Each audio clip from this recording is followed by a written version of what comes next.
ఓం నమ శివాయ. ఎవరైతే అరుణాచలం విజిట్ చేయాలనుకుంటూ వాళ్ళైతే తప్పక మండే అయితే వెళ్ళండి. ఎందుకంటే ఎర్లీ మార్నింగ్ మనం దర్శనం చేసుకుంటే చాలా బాగా అంటే చాలా మంచిది. మంచి రోజు కాబట్టి మేమైతే వీకెండ్‌లో సండేలో అయితే వెళ్ళాము. సండే కూడా ఈవెన్ వాళ్ళు మార్నింగ్ గిరి ప్రదర్శనం అంటే 4కి మళ్ళీ 6లోగా ఫినిష్ చేసుకొని 6కంతా దర్శనం చేసుకొని బయటొస్తున్నారు. ఎందుకంటే ఆ టైంలోనే చేసుకోవడం చాలా మంచిదనేసి.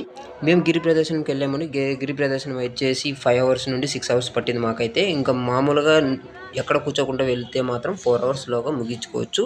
అక్కడ ఒక్కొక్క గోపురాన్ని చూస్తే చాలా బాగా అంటే ఒక దేవుడే ఇక్కడే ఉన్నాడా అని అనిపిస్తది. తప్పక మీరైతే విజిట్ చేయండి. మీకే అనిపిస్తది అలా.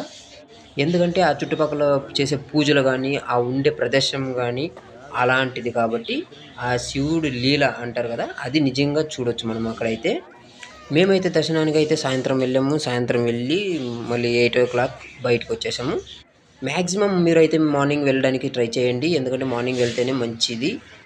ఇంకా ఎవరికైనా డౌట్ ఉంటే ఎలా వెళ్ళాలి? ఎక్కడ వెళ్ళాలి? అని ఉంటే మాత్రం వాళ్ళైతే తప్పక కమెంట్ చేయండి. కమెంట్ రూపంలో నేనైతే తెలియజేస్తున్నాను. మరిన్ని వీడియో కోసం మన ఛానెల్‌ని సబ్స్క్రైబ్ చేసుకోండి. లైక్ చేయండి, షేర్ చేయండి. తప్పక సబ్స్క్రైబ్ చేసుకోండి. ఓకే. Thank you. బై.